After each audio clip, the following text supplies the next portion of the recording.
कैसे हैं आप सभी लोग। ऑनलाइन स्टडी के हमारे चैनल में आप सभी का स्वागत है।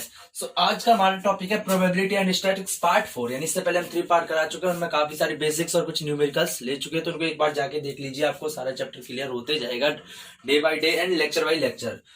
वीडियो को स्टार्ट करने से पहले से लाइक सब्सक्राइब एंड शेयर तो बनता है। हम आ जाते हैं बिना टाइम पास किए अपना पहले डिस्कस करते हैं भाई प्रीवियस टॉपिक, यानी प्रीवियस टॉपिक कौन कौन से पढ़ा चुके हैं, जिससे आपको आइडिया लग सके कि आपने भाई जो प्रीवियस पार्ट पढ़े हैं वो समझ में आए हैं या नहीं। अगर नहीं आए तो दोबारा से जाके पढ़िए, क्योंकि जिसने नहीं पढ़े उनको दोबारा से पढ़ना पड़ेगा। जिन्होंने देख रखे हैं उनको ज्यादा दिक्कत नहीं होगी, सब समझ में आ जाएगा।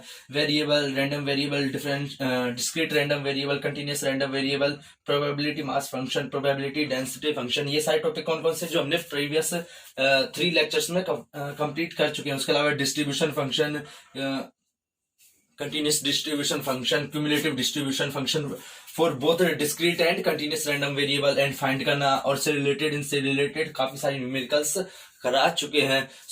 ये सारे टॉपिक हैं वो हम पुराने वाले लेक्चर्स में डिस्कस कर चुके हैं। और अब हम देखते हैं कि भाई आज क्या डिस्कस करेंगे, क्योंकि अब हम इस पार्ट पे आए तो मेनली यही पढ़ने आएंगे कि भाई क्या पढ़ेंगे। तो ये सबसे इंपॉर्टेंट है, क्या पढ़ेंगे आज हम पढ़ेंगे मैथमेटिकल एक्सपेक्टेशंस। अब हमारी स्टार्ट होती है higher mathematics, mainly mathematical expectations and how to find mean by using mathematical expectations and variance of discrete and continuous random variable. कैसे discrete and continuous random variable का वेरिएंस फाइंड करते हैं। Is it clear students? अब हम अपना lecture start करते हैं। अगर आपने अभी तक वीडियो को सब्सक्राइब नहीं किया है तो इसे सब्सक्राइब, लाइक एंड शेयर करना बनता है। तो थैंक यू। अब हम स्टार्ट करते हैं अपना टॉपिक। गाइस, हम डिस्कस करते हैं मैथमेटिकल एक्सपेक्टेशन ये होती क्या है। Let X be any random variable, कोई रैंडम वेरिएबल एक्स है और फाई एक्स क्या है, फाई एक्स एनी फंक्शन है, फाई एक्स कोई एक फंक्शन है। तब हम क्या करेंगे, तब हम फाई एक्स का हम एक्सपेक्टेशन निकालते, कोई फंक्शन का, किसी फंक्शन की एक्सपेक्टेशन वैल्यू निकालना चाहेंगे हम फाई एक्स, यानी दैट मीन्स कोई भी फंक्शन की एक्सपेक्टेशन वैल्यू निकालेंगे तो उसको हम किससे डिनोट करें, expectation E of phi X. यानी फाई एक्स कोई फंक्शन है, उसकी एक्सपेक्टेशन वैल्यू निकालेंगे तो बाहर क्या आ जाएगा, ई आ जाएगा, यानी एक्सपेक्टेशन ऑफ फाई एक्स, ऐसे डिनोट करते हैं। और बेसिकली इसको 2 तरीके से निकाल सकते हैं, डिस्क्रीट और कंटीन्यूअस रैंडम वेरिएबल, दोनों के लिए अलग अलग होता है। Discrete random variable, continuous random variable, ये सारी चीजें मैं पढ़ा चुका हूँ पुराने वाले लेक्चर्स में।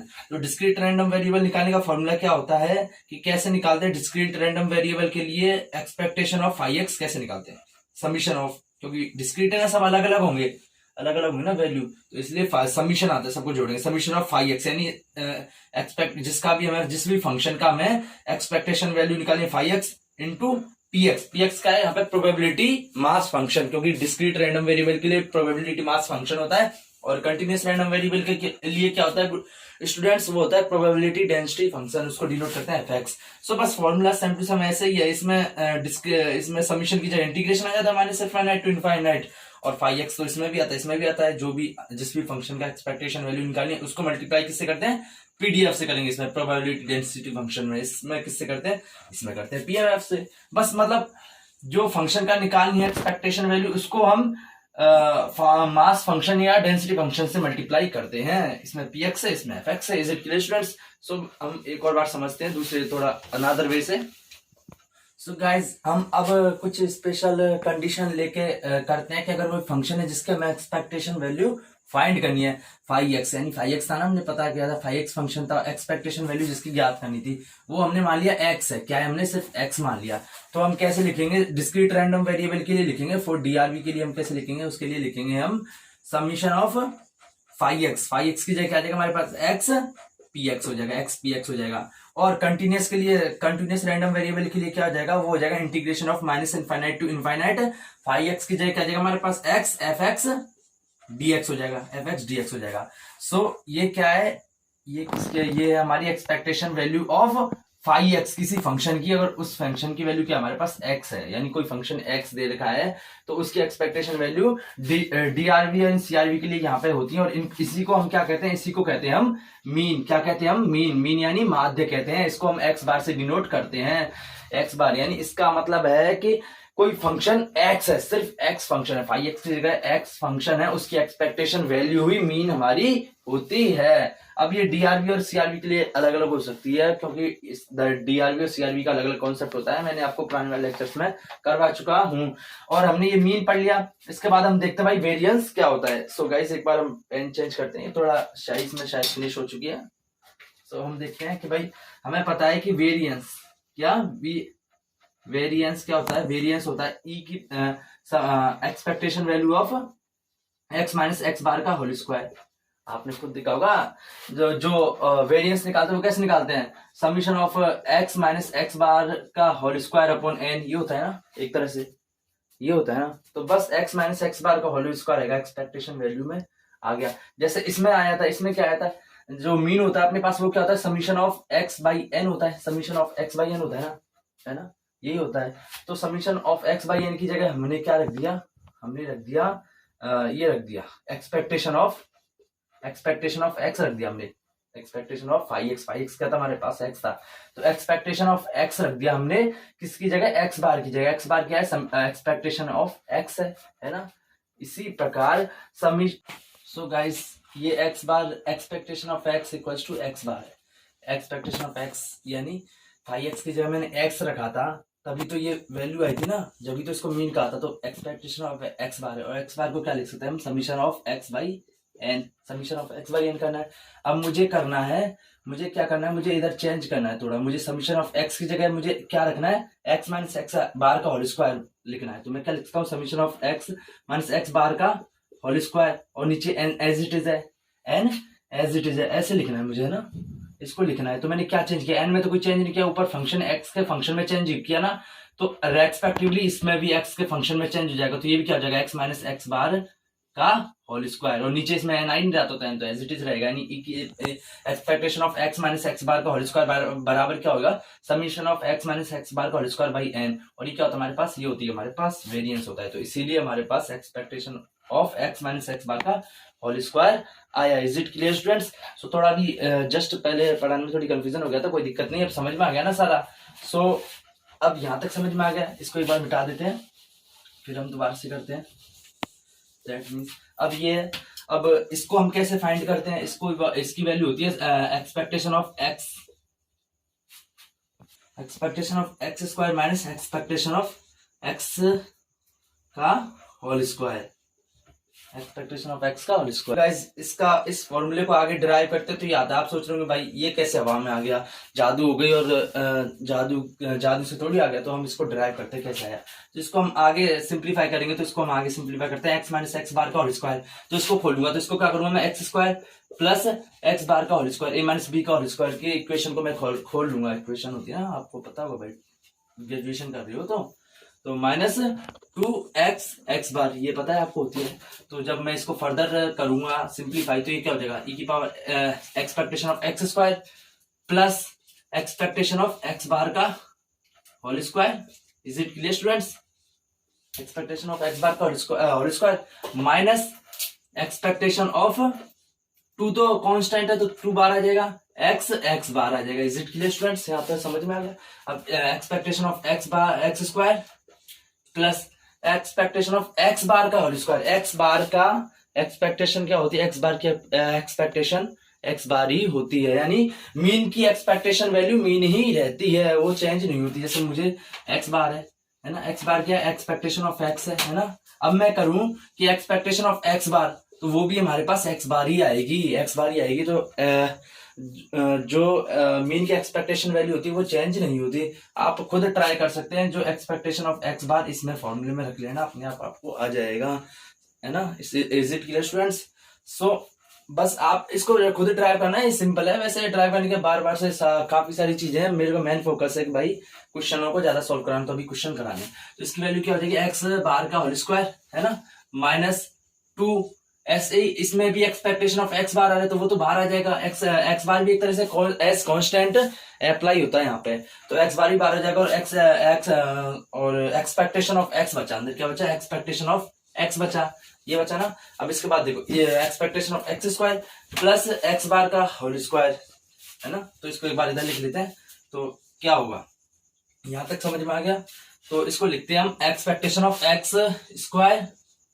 अब ये क्या है, एक्स बार क्या होता है, एक्स बार होता है हमें पता है एक्सपेक्टेशन ऑफ एक्स होता है, एक्सपेक्टेशन ऑफ एक्स होता है एक्स बार, तो एक्सपेक्टेशन ऑफ एक्स का whole square, expectation of X का whole square minus 2 X bar क्या है, एक्सपेक्टेशन ऑफ एक्स है मुझे पता है, और ये भी एक्सपेक्टेशन ऑफ एक्स क्या होता है, एक्सपेक्टेशन ऑफ एक्स, तो एक्सपेक्टेशन ऑफ एक्स देखो 2 और एक्स बार की जगह में लिख लिया एक्सपेक्टेशन ऑफ एक्स और एक्सपेक्टेशन ऑफ एक्स, तो 2 स्क्वायर हो जाएगा एक्सपेक्टेशन ऑफ एक्स का स्क्वायर। अब देखो सॉल्व करो, expectation of X square plus expectation of X का whole square minus 2 expectation of X का होल स्क्वायर, तो इधर प्लस वाला इधर -2 है, तो क्या हो जाएगा -1 आ जाएगा, तो expectation of X square minus expectation of X का होल स्क्वायर। इसको फर्दर सिंप्लीफाई किया, तो बेसिकली सिंप्लीफिकेशन में हमने किया कि एक्स बार की एक्सपेक्टेशन वैल्यू होती है ना, वो एक्स बार ही होती है, चेंज नहीं होती, बाकी बस जो सर्वसमीकरण का इक्वेशन हमने लगाई और ये प्रूफ कर दिया। Is it clear students? So अब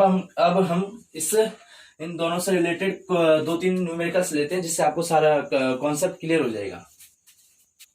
सो गाइस, हमें मीन एंड वेरिएंस फाइंड करना है, जो ये फॉलोइंग प्रोबेबिलिटी डिस्ट्रीब्यूशन दे रखा है, तो मैं पहले चेक करना भाई प्रोबेबिलिटी डिस्ट्रीब्यूशन है भी या नहीं। पीएक्स देखो सबकी वैल्यू 0 या 0 से ज्यादा आ रही है, और नेट समेशन ऑफ पीएक्स क्या होना चाहिए, 1 होना चाहिए, तो देखो इनको ऐड करोगे तो 1 ही आ जाएगा, तो यानी ये हमारा प्रोबेबिलिटी डिस्ट्रीब्यूशन है। सो अब हमें मीन एंड वेरिएंस क्या करना है, तो मीन क्या होता है, मीन होता है हमारे पास एक्सपेक्टेशन ऑफ एक्स को क्या कहते हैं, मीन कहते हैं, एक्स बार कहते हैं, इसको मीन कहते हैं। एक्सपेक्टेशन ऑफ एक्स यानी एक्सपेक्टेशन ऑफ फाई एक्स क्या होता है।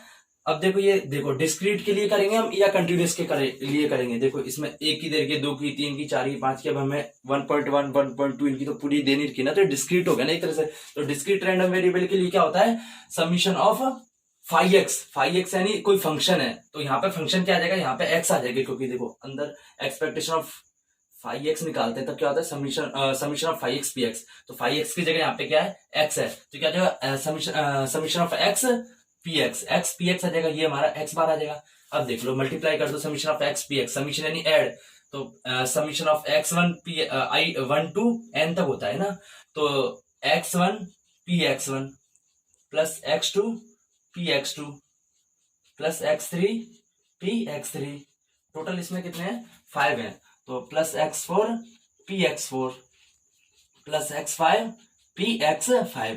जब इनको करेंगे ये आएगा हमारा एक्स बार आएगा, मीन आएगा, जब इनको मल्टीप्लाई करेंगे तो क्या आ जाएगा, ये आ जाएगा 1 इंटू 0.2 आ जाएगा प्लस 0.7 प्लस 0.75। जब आप इनको मल्टीप्लाई करना x1 यानी ये रहा x1 x2 x3 x4 x5 px1 px2 px3 px4 px5, तो इनके कॉरस्पॉन्डिंग इनको मल्टीप्लाई करते जा रहे हैं। तो अब इनको कर दिया, अब उसके बाद इनको करेंगे तो 0.6 प्लस 0.25, जब इनको ऐड करेंगे तो ये कितना आएगा, जब इनको नेट ऐड करेंगे तो ये हो जाएगा 1.6 एंड 2.5। तो गाइस इसको इनको ऐड करने के बाद क्या रहा है, एक्स बार की वैल्यू हमारे पास 2.5, समझ गए कैसे है, हमने बस ये फॉर्मूला लगाया सीधे वैल्यू पुट कर दी। अब ये समझ में आएगा, इसको नोट कर लो, हम इसको मिटाता हूं, फिर मैं लिखता हूं क्या निकालता हूं, वेरिएंस निकालता हूं, तो ये निकाल लिया, लिख लिया। अब इसके बाद ठीक है, इज इट क्लियर स्टूडेंट्स? सो हमारे पास इसकी वैल्यू क्या आ गई 2.5 आ गई एक्स बार की वैल्यू, तो यहाँ पे मैं कर दूंगा 2.5 होती है। अब वेरिएंस क्या होता है, मैंने अभी देखा वेरिएंस की फॉर्मूला होता है expectation of X square minus expectation of X का होल स्क्वायर, ये होता है। तो बाकी आप ये अभी बेसिक एक्सपेक्टेशन से रिलेटेड बेसिक पार्ट है, इससे आगे मैं moments about origin, moments about any point, moments about mean और उसके अलावा स्क्यूनेस कुर्टोसिस कराऊंगा, तो उसमें एक्सपेक्टेशन का काफी यूज होगा। तो अभी घबराने की जरूरत नहीं है, धीरे धीरे करके आपको अपने आप समझ में आते जाएगा। अगर मान के चलो कोई चीज नहीं आ रही, दोबारा से पढ़े फिर भी नहीं आ रही, तो टेंशन करने की जरूरत नहीं है, क्योंकि आगे बहुत सारे पार्ट आएंगे इससे रिलेटेड, तो आपको अपने आप ही समझ में आएगा, लगातार प्रैक्टिस होगी। सो ये है, ये क्या हमारे पास वेरियंस है, ये हमारे पास वेरियंस है, सिग्मा स्क्वायर वेरियंस कहते हैं, है ना। सो अब मैं सीधे रख दूंगा एक्सपेक्टेशन ऑफ एक्स स्क्वायर, यानी एक्सपेक्टेशन ऑफ फाई एक्स क्या होता है, डिस्क्रीट के लिए कर रहे हैं, तो ये हो जाए summation of phi X P X. Phi X की जगह क्या है हमारे पास एक्स स्क्वायर है, तो क्या आ जाएगा summation of X square P X, summation of X square P x. Is it clear? Minus expectation of x क्या दिया हमारे पास, ये क्या है एक्सपेक्टेशन ऑफ एक्स, ये हमारे पास देखो एक्स बार है यानी 2.5, तो एक्स बार का होल स्क्वायर, यानी जो इस पूरे का होल स्क्वायर, तो एक्सपेक्टेशन ऑफ एक्स क्या हमारे पास, देखो एक्स बार है तो एक्स बार का होल स्क्वायर लिख सकता हूँ मैं, ये हमारे पास सिग्मा स्क्वायर ये फाइंड कर है। तो अब देखो, अब इसकी वैल्यू है, ये क्या हो जाएगा हमारे पास, एक्स आई का होल स्क्वायर, एक्स वन का whole square, P X one, यानी एक्स वन यानी ये वाला, इसका स्क्वायर इंटू ये, इसका स्क्वायर इंटू ये, इनको ऐड करते जाएंगे, प्लस एक्स टू का whole square P X two, जो समीशन ऑफ एक्स स्क्वायर है ना, तो यहाँ आई टू एन तक जाता है, यानी 1 से एन तक जाता है ना, 1 से एन तक जाता है। तो प्लस एक्स थ्री का whole square P X three, plus X four का whole square P X four, plus X five का whole square P X five, minus expectation sorry X bar यानी मीन की value क्या है हमारे पास 2.5 है, minus 2.5 का whole square. Is it clear students, यहां तक समझ में आ गया। अब सीधे वैल्यू पुट कर दो, एक्स वन यानी इसका 1 का स्क्वायर 1 ही होगा, 1 को 0.2 से करेंगे तो 0.2 आएगा, प्लस प्लस एक्स टू यानी एक्स टू हमारे पास 2 है, इसका स्क्वायर 4 को 0.35 से मल्टीप्लाई करेंगे तो कितना आएगा, वो आएगा 1.4 आएगा, 1.4 आएगा, प्लस एक्स थ्री क्या हमारे पास 9 है, इसका 3 है, 3 का स्क्वायर हो जाएगा 9, और 9 को 0.25 से करेंगे तो 25 नाम 225, दैट मीन्स 2.25 आएगा, प्लस प्लस एक्स फोर क्या 16 है, 4 है, 4 का स्क्वायर करेंगे तो 16 को हम 15 से गुणा करेंगे तो कितना आ जाएगा, 16 है 160, 16 पंजे 80, 160 80 कितना होता है 240, दैट मीन्स 2.4 आ जाएगा, प्लस इसका स्क्वायर इंटू ये, तो 5 का स्क्वायर 25 को 5 से करेंगे तो 25 पंजे 125, दैट मीन्स 1.25 माइनस 2.5 का स्क्वायर क्या हो जाएगा, ये हो जाएगा हमारे पास 6.25 बराबर सिग्मा स्क्वायर। जब इनको ऐड करेंगे तो क्या आएगा, आगे इसको मैं इधर फर्दर सिंप्लीफाई कर देता हूं, तो ये आएगा हमारे पास 7.5 माइनस 6.25, ये और इसको फर्दर सिंप्लीफाई करने पर वैल्यू आएगी 1.25, तो हमारे पास वेरिएंस क्या आएगा 1.25 और मीन क्या आ गया 2.5। तो ये हमारा आपका क्वेश्चन क्लियर हो गया हो तो हमें कमेंट करके जरूर बताइए, और अगर ये समझ में नहीं आया हो तो हम और न्यूमेरिकल लेते हैं। चलो let's again try to another question. So guys यहाँ पे देखा है कि जो 52 कार्ड्स का एक पैकेट होता है ना ताश की गड्डी, उसमें से हमें 13 कार्ड ड्रॉन करने हैं, 13 कार्ड निकालने हैं from a pack of 52 cards if S count, यानी इक्के को हम क्या माने एक नंबर दें, और फेस कार्ड्स 10, यानी फेस कार्ड होता है ना गुलाम बेगम बादशाह, इनको हम 10 नंबर दें तो एंड अदर, अगर इसका मतलब है कि इक्के को हम 1 दें और फेस कार्ड्स को 10 दें, और other according to their denomination, यानी जो बाकी बच रहे हैं दुक्की को 2, तिक्की को 3, चौकी को 4, पंजी को 5, तो ऐसे उनकी डिनोमिनेशन के हिसाब से उनको नंबर दें। तो हमें क्या फाइंड करना है, मीन फाइंड करना है उन 13 कार्ड्स का। तो हम पहले इसका जो हमें पता है ये कंटिन्यूस हो नहीं सकता, क्योंकि अब इक्का 1.5 कोई अंक इसमें जो कार्ड होते हैं ना 1.5 1.05 ये तो होते नहीं है, सीधे 1 2 3 4 5 ऐसे होते हैं, तो ये डिस्क्रीट रैंडम वेरिएबल का एग्जांपल है। तो हम लिख लेंगे x और px लिख लेंगे, क्योंकि हमें पता है भाई रैंडम वेरिएबल है डिस्क्रीट है, तो हमें पहले इस टेबल बनानी पड़ेगी। तो हमने देखा इक्के को हमने 1 दिया और दुक्की को हम 2 देंगे, दुक्की को हम क्या देंगे 2 देंगे। फिर सॉरी गाइस थोड़ा शायद आई थिंक ये ज्यादा जगह लेगा, तो हमें मुझे छोटा छोटा बनाना पड़ेगा। क्या करना पड़ेगा, छोटा। डस्टर अभी टूट गया है कुछ इश्यू की वजह से। सो इक्का यहाँ पे हो जाएगा, यहाँ पे हो जाएगा हमारे पास दुक्की, है ना, दुक्की को हम 2 नंबर देंगे, तिक्की को हम क्या देंगे 3 नंबर देंगे, चौकी को हम 4, पंजी को 5, छक्की को 6, सत्ती को 7, अट्टी को 8, नौली को 9, दहली को 10। उसके बाद गुल्ला बेगम बादशाह इन सबको भी हम 10-10 नंबर देंगे। पूछो क्यों, क्योंकि हमने ये क्या है, ये फेस कार्ड है। क्या ये फेस कार्ड है, तो फेस कार्ड को हमने देखा, तो फेस कार्ड को हमने देखा कि फेस कार्ड को हम क्या नंबर देंगे, फेस कार्ड को हम 10 नंबर देंगे। क्वेश्चन में लिख रखा है, क्वेश्चन में क्या क्या लिख रखा है, क्वेश्चन में लिख रखा है कि भाई इक्के को 1 नंबर बाकी, और फेस कार्ड को 10 नंबर देना, बाकी सबको उनकी डिनोमिनेशन के हिसाब से देना है। सो हमने दे दिया, देखो इक्के को हमने 1 नंबर दे दिया, और ये यहाँ पे जो गुल्ला है बेगम बादशाह इनको हमने 10 नंबर दे दिया, क्योंकि जो फेस कार्ड है उनको 10 देना है। बाकी को जैसे दुक्की को 2, तिक्की को 3 उनकी डिनोमिनेशन के हिसाब से हमने दे दिया। अब प्रोबेबिलिटी निकालो, इक्के कितने होते हैं, टोटल 4 इक्के होते हैं, टोटल 52 है, 52 पत्तों में 4 इक्के होते हैं, तो ये इसकी प्रोबेबिलिटी हो जाएगी 1/13, यानी 4/52 दैट इज 1/13। ऐसे इसकी 1/13 हो जाएगी। दुक्के 4 होते हैं, दुक्की भी, और टोटल 52 है, इसकी 1/13 हो जाएगी, इसकी 1/13। अब ग्रेजुएशन कर रहे हो तो पता होगा भाई, चार है तो 4/52 करेंगे, 4 से कैंसिल आउट करेंगे तो 1/13 आएगा। जैसे ये भी 1/13, ये भी 1/13, जो छक्की होगी वो भी 4 होंगी, सत्ती भी 4 होंगी तो 4/1 1/30 आएगा। ऐसे ये भी 1/13 आएगा, ये भी 1/13 आएगा। और दहली कितनी होगी, दहली भी 4 होंगी, ईंट, चिड़ी, पान और हुक्म की दहली, ये 4 तरीके की होती है, 4 होंगी तो इसकी 1/13 आ जाएगी। ऐसे गुलाम भी 1/13 आएगा, और जो ये बेगम है वो भी 1/13, और बादशाह भी 1/13। थोड़ा मैंने शॉर्ट में कर दिया, लेकिन आपको समझ में आना चाहिए, थोड़ा दिख नहीं रहा होगा क्योंकि काफी बड़ा हो गया और बोर्ड थोड़ा छोटा रह गया। सो हमें मीन याद करना है, तो मीन का फॉर्मूला क्या होता है हमने अभी देखा, जस्ट देख के बताओ। मीन क्या होता है, एक्सपेक्टेशन ऑफ एक्स होता है, हमें पता है। जो फंक्शन होता है 5x की जगह हमारे पास x आ जाए तो वो मीन होता है, तो एक्सपेक्टेशन ऑफ x, इसको हम मीन को कहते हैं। और इसकी वैल्यू क्या होती है, ये होती है हमारे पास समीशन ऑफ 5x क्या है हमारे पास, x है, x px, ये क्या आ जाएगा हमारे पास, x बार आ जाएगा, x बार बराबर ये हो जाएगा। तो बस रख दो x summation of x px, यानी x 1 to 10 तक चलेगा यहाँ पे, क्योंकि 10 13 तक चलेगा, 13 है टोटल 13 पत्ते हैं, 1 2 3 4 5 6 7 8 9 10 11 12 13 है, तो 1 to 13 तक चलेगा। तो x1 px1 plus x2 px2 plus x3 px3, तो ऐसे इनको मल्टीप्लाई करते जाओ और ऐड करते जाओ, तो 1 into 1/13 1/13 आएगा, ये क्या जाएगा 2 into 1/13 2/13 आएगा, प्लस 3/13 आएगा, प्लस 4/13 आएगा, प्लस 5/13 आएगा, देन 6/13, देन 7/13, देन 8/13। ये कैसे आ रहा है, क्योंकि x px होता नहीं, x into px, इनको गुणा करते जा रहे हैं और समीशन है तो जोड़ते जा रहे हैं, कॉरस्पॉन्डिंग जोड़ते जा रहे हैं। Then 9/13, then 10/13, then again 10/13, then again 10/13, then again 10/13, because 10/13 10/13 10/13 10/13, when we add all of these numbers, 1 plus 2 3, 3 plus 3 6 plus 4 10 plus 5 15 plus 6 21 plus 7 28, 28 plus 8 36 plus 9 45 plus 10 55 10 65 75 85, then net added the value of this question is 85/13.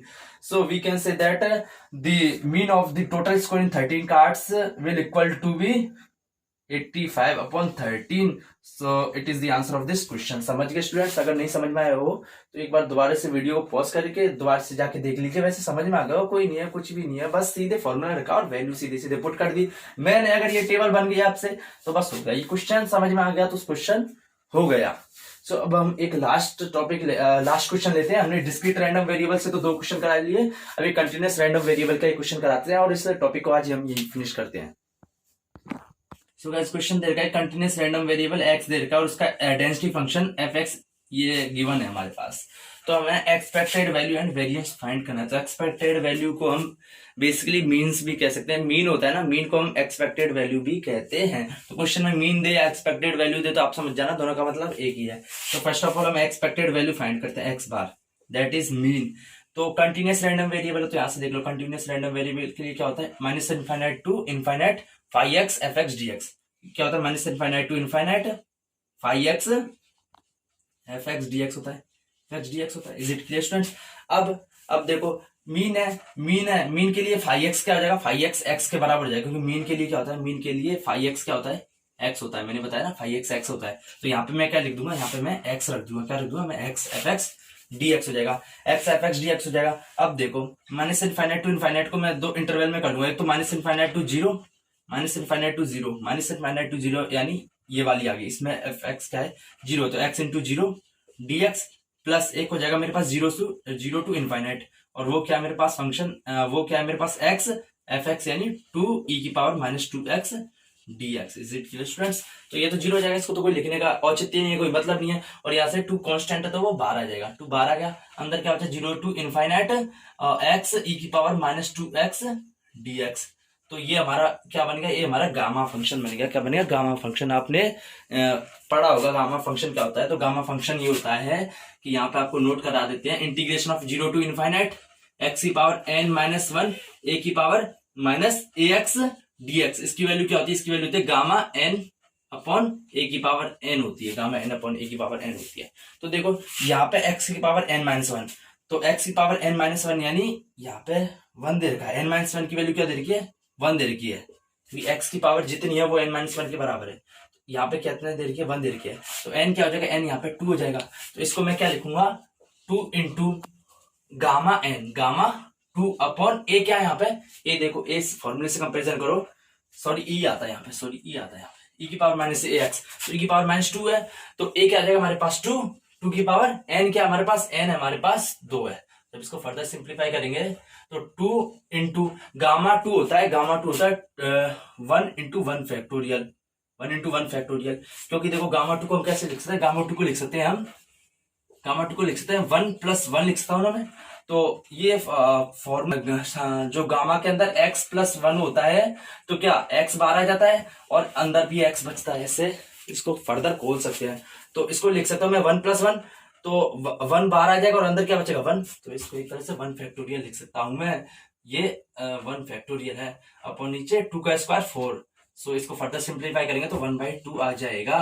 तो एक तो ये तरीका होता है भाई, gamma function से सीधे गामा की वैल्यू रखो, पुट कर दो, है ना, गामा की वैल्यू रखो, पुट कर दो। और एक होता है कि यहाँ पे फर्स्ट फंक्शन सेकंड फंक्शन, तो फर्स्ट का एज इट इज, सेकंड का इंटीग्रेशन, है ना, सॉरी ये देखो हो जाएंगे। अब इसका तो मैं इंटीग्रेशन कर दूंगा, इसको एज इट इज कर दूंगा, फिर माइनस इसका डिफरेंशिएशन इनटू इसका इंटीग्रेशन का होल इंटीग्रेशन करूंगा ना, तब पूरा इंटीग्रेशन आइलेट फॉर्मूला का यूज करने के बाद जब इसको सिंप्लीफाई करूंगा तब वैल्यू 1/2 आ जाएगी। आपको तो कोशिश कर लेना, क्योंकि ग्रेजुएशन वाले स्टूडेंट हो, आप खुद ये सिंपल जो है इंटीग्रेशन कर सकते हो। सो अब हम फाइंड करते हैं वेरिएंस। सो यहां तक समझ में आ गया कि भाई हमारे पास x बार क्या आया, 1/2 आया। सो मिटा के एक बार लिख लेते हैं x बार क्या आया। सो गाइस ये हमने एक्सपेक्टेड वैल्यू यानी मीन निकाल लिया, वेरिएंस निकालना। तो वेरिएंस का फॉर्मूला मुझे पता है क्या होता है, expectation of X square minus expectation of X का होल स्क्वायर। तो ये मुझे पता है क्या होता है, मेरे पास एक्सपेक्टेशन ऑफ एक्स बार, इसकी वैल्यू आ चुकी है, मुझे इसकी और वैल्यू ज्ञात हो जाए, पता चल जाए मुझे कैसे न कैसे करके, तो मैं फिर फॉर्मूला मुझे पता है, फिर सीधे वैल्यू पुट कर दूंगा। तो पहले मैं एक्सपेक्टेशन ऑफ एक्स स्क्वायर निकालता हूँ, एक्सपेक्टेशन ऑफ एक्स स्क्वायर निकालता हूँ। वो मैं कैसे निकालूंगा, वो मुझे पता है क्या होती है, integration of X square F X dx होता है। क्योंकि देखो मैं क्या कर रहा हूं, मैं कर रहा हूं कंटिन्यूस रैंडम वेरिएबल के लिए। तो फाइव एक्स क्या है मेरे पास, फाइव एक्स है, यहाँ पे एक्स स्क्वायर है, तो फाइव एक्स मैं एक्स स्क्वायर लिख दूंगा, एफ एक्स डी एक्स रख दूंगा। तो ये कहां से कहां तक चलेगा, 0 से कम वाले में तो मुझे लिखने की जरूरत नहीं, क्योंकि वो तो 0 हो जाएगा, बार बार से आप अपने आप समझ गए होंगे। 0 से ऊपर लिखूंगा तो 0 टू इनफाइनाइट करूंगा, 0 टू इनफाइनाइट करूंगा, क्या करूंगा 0 टू इनफाइनाइट। और एफ एक्स की जगह मैं क्या लिख दूंगा, 2 इंटू ई की पावर -2x, समझ गए।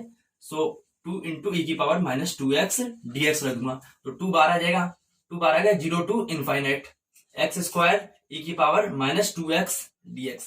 अब इस इंटीग्रेशन को सॉल्व करने के दो तरीके होते हैं, एक तो आइलेट करो, आइलेट में क्या करेंगे, पहले इसका इंटीग्रेशन करेंगे, इसको एज इट इज, उसके बाद इसका माइनस इंटीग्रेशन ऑफ इसका डिफरेंशिएशन इनटू इसका इंटीग्रेशन का होल इंटीग्रेशन करेंगे। आइलेट फॉर्मूला आपने पढ़ा होगा, वो ऐसे होता है कि जैसे कोई फंक्शन होता है, first function and second function होता है ना, जैसे फर्स्ट फंक्शन है और ये सेकंड फंक्शन है ना। तो मैं क्या करूंगा, फर्स्ट एज इट इज रख दूंगा, सेकंड का इंटीग्रेशन कर दूंगा, है ना, dx माइनस इंटीग्रेशन ऑफ इसका फर्स्ट का डिफरेंशिएशन कर दूंगा, d upon dx first into second का इंटीग्रेशन ऑफ सेकंड कर दूंगा, मैं सेकंड dx कर दूंगा का होल इनका फिर पूरे का इंटीग्रेशन कर दूंगा इंटू dx। जब इसकी वैल्यू जो आएगी, इनको गुणा और डिफरेंशिएशन करने के बाद उसका होल इंटीग्रेशन कर दूंगा। तो एक आइलेट फॉर्मूला होता है।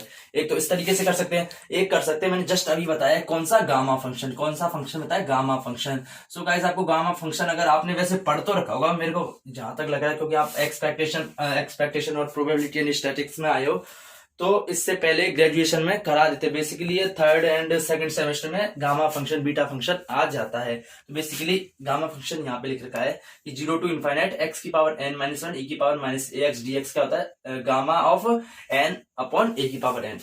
तो कंपैरिजन करो, एक्स स्क्वायर यहाँ पे यानी n की पावर, इन दोनों से कंपैरिजन करो तो n-1 किसके बराबर है, 2 के बराबर है, तो n क्या हो जाएगा, 3 हो जाएगा। तो बस 2 एज इट इज चलेगा और n की जगह रख दो बस गामा n, यानी गामा 3 अपॉन a की पावर n, यानी कंपैरिजन करो e की पावर -ax, यहाँ पे क्या आ रही है, e की पावर -2x। दोनों फॉर्मूला का कंपैरिजन करोगे तो a क्या आएगा हमारे पास 2 की पावर n यहाँ पे क्या है, n यहाँ पे 3 है, तो सीधे हो जाएगा। इसको आगे करेंगे तो 2 इंटू गामा 3 को मैं क्या लिख सकता हूँ, गामा 2 + 1 लिख सकता हूँ अपॉन 2 की पावर 3 8 हो जाएगा। इसको फर्दर सिंप्लीफाई करूंगा तो 2 + 1 यानी 2 इंटू 2 बार आ जाएगा, 2 बार आ जाएगा। और अंदर क्या बचेगा गामा 2 की वैल्यू मुझे पता है 1 होती है, तो इसको 1 होती है तो 1 को एज इट इज रहने देंगे और 8, और इसको फर्दर सिंप्लीफाई करेंगे तो क्या आ जाएगा गाइस, जब इसको फर्दर सिंप्लीफाई करेंगे तो 1/2 आएगा। तो बेसिकली ऐसे भी सोच सकते हैं, इधर गामा 3 है तो इसकी वैल्यू हो जाएगी 2 फैक्टोरियल, गामा 4 है तो इसकी वैल्यू होती है 3 फैक्टोरियल, यानी गामा जितनी भी होता है ना उससे एक कम फैक्टोरियल वैल्यू होती है, लेकिन ये पूर्णांक के लिए होता है। अगर मान लो गामा 3/2 हो जाएगा तो इसको कैसे करेंगे वो मैं आपको बाद में बताऊंगा। किसी दिन में गामा फंक्शन का पूरा एक वीडियो बनाऊंगा, क्योंकि ये इंपॉर्टेंट है। Gamma function, beta function, alpha function, इनसे रिलेटेड काफी न्यूमेरिकल्स और कैसे इनका यूज करते हुए इंटीग्रेशन सॉल्व करते हैं, तो अभी तो बता नहीं सकता, पर बाद में गामा फंक्शन से रिलेटेड भी मैं वीडियो जरूर बनाऊंगा। पर आप इसको ये देख लो कि ये सॉल्व करने का शॉर्ट ट्रिक होती है। आप पूरा इंटीग्रेशन करोगे टाइम लगेगा, इससे बड़े तो गामा फंक्शन की सीधी वैल्यू लिखो, हमारे पास वैल्यू आ गई। अब देखो यहां तक समझ में आ गया, मैं ज्यादा नहीं जाना गामा फंक्शन में, हमें बस इतना ही पढ़ना था भाई, इंटीग्रेशन करना आना चाहिए हल्का फुल्का, बस अब ये समझ में आ गया। इसको मिटाते हैं, अब हम करते हैं आगे। हमारे पास e की power expectation of x square 1/2 आ गई, और एक्सपेक्टेशन ऑफ x हमारे पास क्या दे रखी है 1/2 दे रखी है। अब मुझे पता है वेरिएंस क्या होता है भाई, ANCE वेरिएंस क्या होता है, वो होता है expectation of x square, expectation of x square minus expectation of x का होल स्क्वायर होता है। और एक्सपेक्टेशन ऑफ x स्क्वायर की वैल्यू यहां से देखो कितनी आ रही है 1/2 आ रही है, कितनी आ रही है 1/2 आ रही है। रख दो माइनस एक्सपेक्टेशन ऑफ x, इसको क्या कहते हैं मीन भी कहते हैं, और मीन की वैल्यू क्या आ रही है हमारे पास 1/2, और 1/2 का ऊपर होल स्क्वायर, तो ये क्या हो जाएगा 1/4। जब इसको फर्दर इसको सिंप्लीफाई करेंगे तो 1/2 माइनस 1/4 क्या आ जाएगा 1/4 आ जाएगा। तो हमारे पास एक्सपेक्टेड वैल्यू क्या आई 1/2, यानी मीन 1/2 है, वेरिएंस क्या है हमारे पास 1/4। सो गाइज ये हमारा प्रोबेबिलिटी एंड स्टैटिक्स का पार्ट 4 आपको समझ में आया या नहीं समझ में आया, जो भी हो आपकी राय हो, क्या करना चाहिए क्या नहीं करना चाहिए, मैं कमेंट बॉक्स में कमेंट करके बताइए। बेसिकली आज के लेक्चर में सिर्फ ये 2 फॉर्मूले, 2 भी नहीं है, सिर्फ एक ही फॉर्मूला है, बस डिस्क्रीट के लिए थोड़ा समीशन आ गया है और इंटीग्रेशन और कंटिन्यूअस के लिए इंटीग्रेशन आ गया, बस सेम टू सेम इन फॉर्मूला का यूज किया है, और हमने 2-3 न्यूमेरिकल किए हैं। बस यहाँ पे जिसकी वैल्यू भी जिस भी फंक्शन की वैल्यू एक्सपेक्टेशन फाइंड करना है, उसके प्रोबेबिलिटी से हम मल्टीप्लाई कर देते हैं। सो फर्दर हम आगे लेके आएंगे, जैसे स्क्यूनेट, कुर्टोसिस, ये one of the important topics हैं कि हम भाई कर्व को कैसे, कर्व की जो चपटा है चौड़ा है, कर्व किस तरीके का उसके बारे में पता करते हैं, और मूवमेंट्स के बारे में करेंगे। सो इन वीडियो को लगातार देखते जारी रखना, और हर वीडियो एक दूसरे लिंक है। अगर आप पर वीडियो देखेंगे, हर वीडियो देखेंगे, सारे वीडियो देखते जाएंगे तो आपको आसानी से समझ में आएगा। अगर डायरेक्ट आप जंप करके 10 नंबर का देखोगे पार्ट 10 पार्ट 8 तो आपको थोड़ी दिक्कत होगी। सो गाइस हम हमारा लेक्चर यहीं पर फिनिश करते हैं। सो ये वीडियो आपको कैसा लगा मैं कमेंट करके बताइए। सो वीडियो को लाइक सब्सक्राइब एवं शेयर तो बनता है, इतनी मेहनत कर रहे हैं तो शेयर तो होना ही चाहिए और सब्सक्राइब भी होना चाहिए। So thank you, bye bye.